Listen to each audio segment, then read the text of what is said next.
10,000 Tales presents Safe House by Godfrey, read by Matthew Carson. These are the games the people play.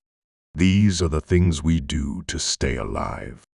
Firstly, when a child is born, they must be placed in the ovens with their mothers for a time, and when they are finally calmed, can they be taken out again.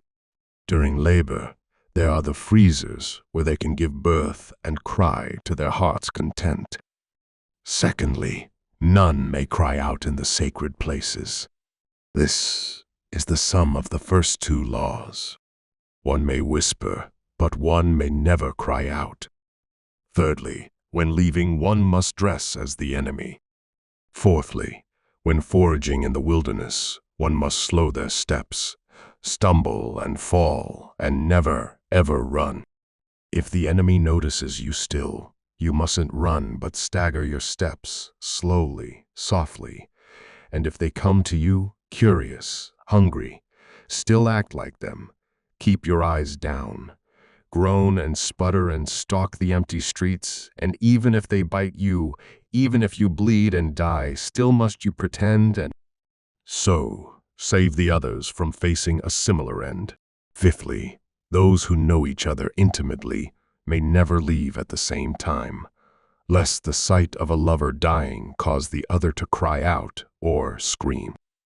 Sixthly, when possible, the enemy must be destroyed, but never with a gun or fire. Only a knife. For a knife makes no noise, and the enemy must never hear a sound. Seventhly, one must take one's own life in one's hands every moment of every day. The community must survive. Each individual is expendable. These truths we are taught from earliest childhood. These are the games the people play. These are the things we do to stay alive. I have walked in the wilderness. I have dressed as the enemy, and the streets were littered of grass, and I have stumbled and fallen, and my fingers seemed to be broken, and I crawled forward a time, and then stumbled to my feet again. I saw the trees, which pushed through the houses, and the houses clustered about each other, and within I heard the sounds of the enemy. They shuffled, and I watched out of the corner of my eye through windows like dead eyes, as they gripped objects, forks, knives, reenacting the lives of the people, though they no longer had lives. Ahead of me were more of the people, shuffling the streets, and the day dragged on, hour followed hour, and we crossed the street and returned to the safe house in the evening. We had found a few scraps of food, and the children ate first to assuage their hunger, and we followed, and during the night we felt the rough fingers of the enemy scrawling at the walls. And we cannot cry out or scream. I watch the faces of the people shudder at each soft scraping of fingernails against walls, and we sleep, though we rarely dream. And in my dreams, I am pursued by them, if I have dreams, and sometimes I turn and fight, but they slowly swarm from the homes of the dead, and my knife grows black with blood. But still, they come.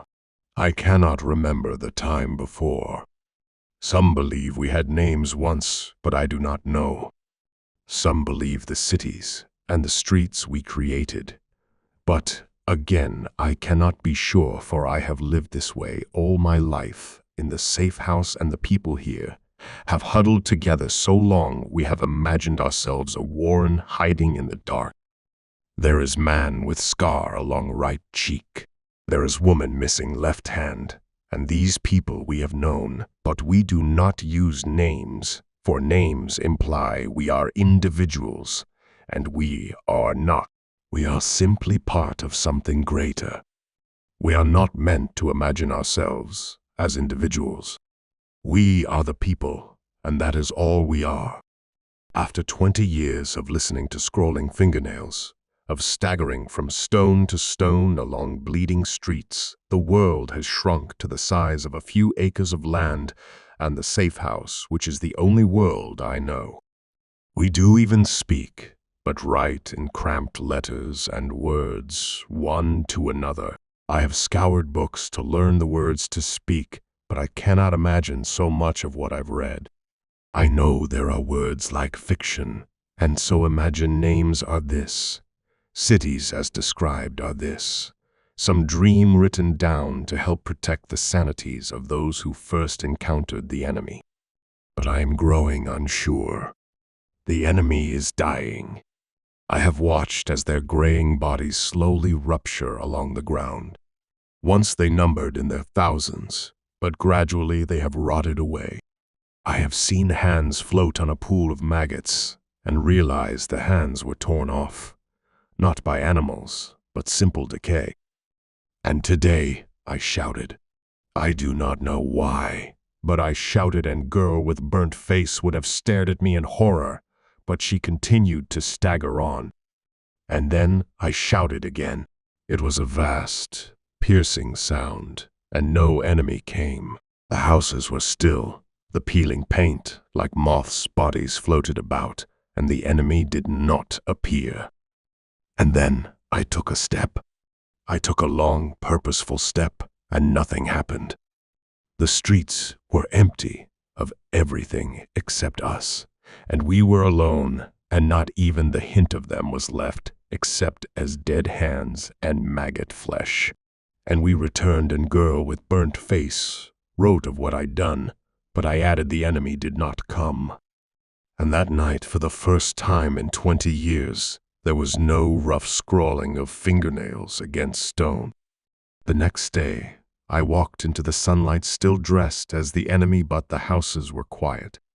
The world was still, and we had known or felt the gradual lessening of them, but no one said anything, no one wanted to say anything. Because these are the games the people play. These are the things we do to stay alive. And suddenly, the world shifted, and no one knew what to do. I didn't know. I was so used to the way of things I continued to stumble, then caught myself, tried to walk as I did in the safe house, but couldn't. So used to walking like the enemy, I had to train myself to walk like one of the people in the light. And I came back to the safe house, and within I realized the people still huddled, and the babies did not cry. And of course they could not do such things. And out beyond, amid graveyards and cemetery ground, where others of the people lingered dressed as the enemy in rotting clothing and skin, where they had but tombs as safe houses and mausoleums, even if they knew the enemy was gone, still the rules would linger in their minds. And perhaps in another 20 years the rules would slightly bend. But these are the games the people play. These are the ways we keep ourselves alive. The end